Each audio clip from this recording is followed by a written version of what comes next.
Over the past decade, marine biologists have been tracking sharks off Florida's coast using special tracking tags, and they've learned a lot about the animals' migration patterns and habitats. Not so much with the whale shark, the size of a school bus. Whale sharks are hard to get close to and hard to track until now. CBS 4's David Sutter reports on how scientists are now tagging them, and the surprising results are coming in. You are looking at the largest shark in the ocean, the whale shark. The video may not do it justice, though. The shark you are looking at is nearly the size of a school bus. The average size is around 30 feet or so. They think they can grow up to 60 or 70 feet, but those reports are few and far between. For Greg Jakowski with the Harvey Ocean Foundation at Nova Southeastern University, studying whale sharks has been difficult due to their gigantic size. Scientists typically use special tags to track sharks. It typically involves catching one, bringing it onto a boat, attaching a special satellite tracking device, and then following the data for a year or more to see where the sharks go. For an animal the size of a whale shark, it's pretty impossible to get them next to the boat so you can work on them. But then they met Rafael de la Parra, a marine biologist in Mexico who does the unthinkable. He gets in the water, swims with the shark the size of a bus, and attaches the tracking tags.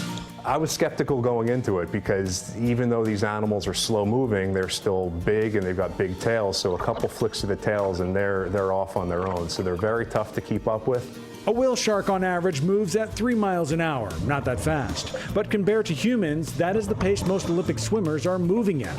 A year ago, 3 whale sharks were tagged off the coast of the Yucatan Peninsula. And take a look at where they went. Rio Lady took a trip to South America. Milo went to Bermuda. Another stayed in the Gulf of Mexico. But all nearly on the same exact day. Exactly where we tagged her almost a year ago. All 3 came back to the place where they were tagged, to nearly the day. Seeing them disperse the way they did was pretty unique because they all had different strategies for where they're going away from this feeding aggregation.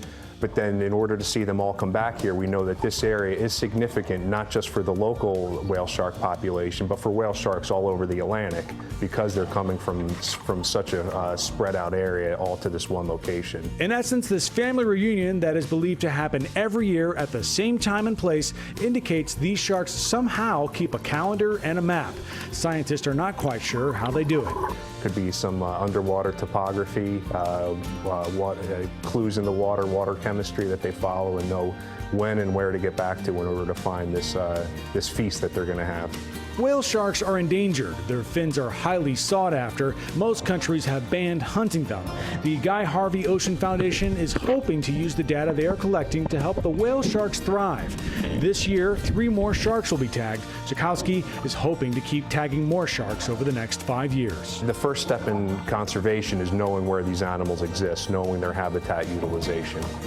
So if there is a time where we need to protect them further, we know which areas are vital to their life cycle, so we know what areas to target when it comes to further protections. The family reunion for the sharks is going on now just off the coast of the Yucatan Peninsula. Sometime around Labor Day, many of them will start their treks, and you can check out those treks in real time by going to our website at cbsmiami.com. We have a link there where you can see where all the sharks are headed. From Fort Lauderdale, David Sutter, CBS 4 News.